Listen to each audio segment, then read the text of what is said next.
Hello everyone. आज हम बात करने वाले हैं एक न्यूज़ की जो कई दिनों से सामने आ रही है दैट आचार्य श्री विद्यासागर महाराज जी ने संलेखना करते हुए समाधि ले ली। कई न्यूज़पेपर ने इसे कवर किया है, like India now, times of India. उसके साथ ही हमारे प्रधानमंत्री मोदी जी ने भी इन्हें श्रद्धांजलि दी है। आप सभी के मन में ये सवाल आ रहे होंगे कि कौन है विद्यासागर जी, उनने ऐसा क्या किया है जिन्हें देश के प्रधानमंत्री भी मानते हैं। ये संलेखना क्या है, क्या इसका कोई रिकॉर्ड है हिस्ट्री में, हमारी गवर्नमेंट इस प्रथा के पर क्या कहती है। आइए एक एक करके इन सभी सवालों को एड्रेस करते हैं। विद्यासागर महाराज जी एक विख्यात दिगंबर जैन मुनि है।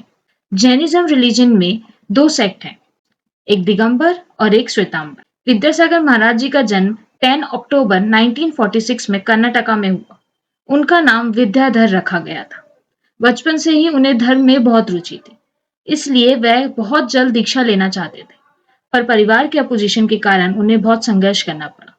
और बहुत संघर्ष के बाद 1968 में आचार्य श्री ज्ञान सागर महाराज जी ने उन्हें मुनि दीक्षा प्राप्त प्रदान की।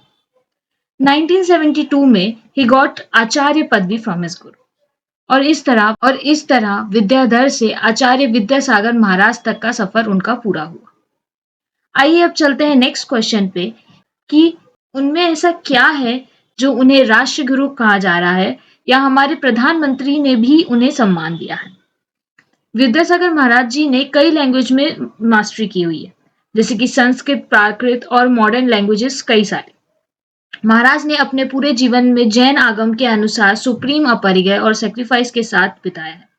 यहाँ तक कि दूध, घी, तेल, नमक, सब्जियां, शक्कर जैसे छोटी से छोटी चीजों का भी त्याग किया। उनकी लाइफ कई गहरे विचारों और प्रसिद्धियों से भरी हुई थी कि उनके ऊपर 56 पीएचडी की गई है। उन्होंने 398 श्रावकों को मुनि दीक्षा देकर धर्म को आगे बढ़ाया। उनका मानना यह था कि इंडिया को अपने कल्चर से जोड़कर भारत बुलाना चाहिए। वह आयुर्वेद के बहुत बड़े सपोर्टर थे। उन्होंने कई गौ सेवा केंद्र खुलवाए।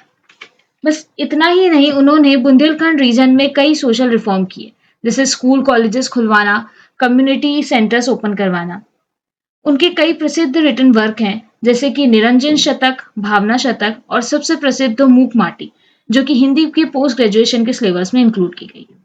इस तरह उन्होंने पूर्ण जीवन जन कल्याण में समर्पित कर दिया। February 6, 2024 को उन्होंने निर्यापक श्रमण मुनि समय सागर महाराज को आचार्य पदवी सौंपी, और 3 दिन के संलेखना के बाद 18 फेब 2:35 पर अपना देह त्याग कर समाधि को प्राप्त हुए। अभी संलेखना क्या है? संलेखना दो शब्दों से बना हुआ है, सत्य और लेखन।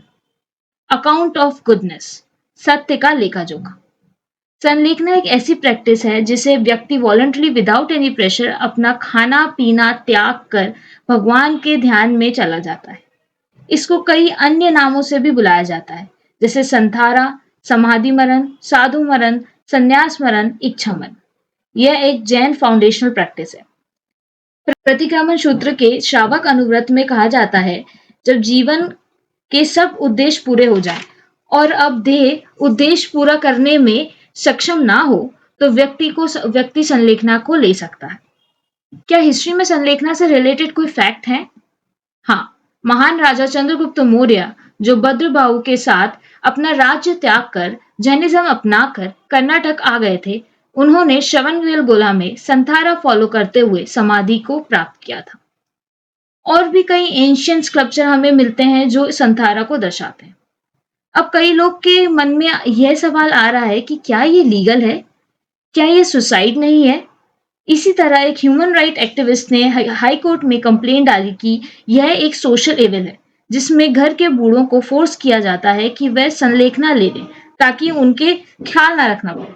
निखिल सोनी केस 2006 में जयपुर के लॉयर ने पीआईएल फाइल की संथारा के अगेंस्ट, और उसे सती प्रथा से कंपेयर करते हुए आर्टिकल 226 के अंडर स्टेट और सेंटर से असिस्टेंस की डिमांड की। पीआईएल का कहना था कि संथारा फंडामेंटल राइट आर्टिकल 25 एंड 21 में कवर नहीं होती, इसे इलीगल और पनिशेबल डिक्लेयर करना चाहिए। कुछ वक्त बाद हाईकोर्ट ने अपने जजमेंट से संथारा को इलीगल डिक्लेयर किया और उसे आईपीसी सेक्शन 306 एंड 309 में क्रिमिनल ऑफेंस डिक्लेयर किया। जैन कम्युनिटी इस केस को लेकर सुप्रीम कोर्ट गई और सुप्रीम कोर्ट ने 2015 में राजस्थान हाई कोर्ट के जजमेंट को स्टे लगाते हुए कहा कि संथारा को सती से कंपेयर नहीं किया जा सकता। यह एक वॉलंटरी प्रैक्टिस है और यह एक इसेंशियल प्रैक्टिस है जैनिज्म की। इस तरह सुप्रीम कोर्ट ने संलेखना को 2015 में लीगल डिक्लेयर किया। अब आप सब कमेंट में बताइए कि क्या संलेखना रियली एक सोशल इविल है या फिर संलेखना हमें रिलीजियसली स्पिरिचुअलिटी से जुड़कर अपने मृत्यु को स्वीकार करना सिखाती है। अपने व्यूज कमेंट में बताइए और अगर आपको ये वीडियो इन्फॉर्मेटिव लगा तो इसे लाइक करें, शेयर करें और सच अपडेट्स के लिए इस चैनल को सब्सक्राइब करें। Thank you.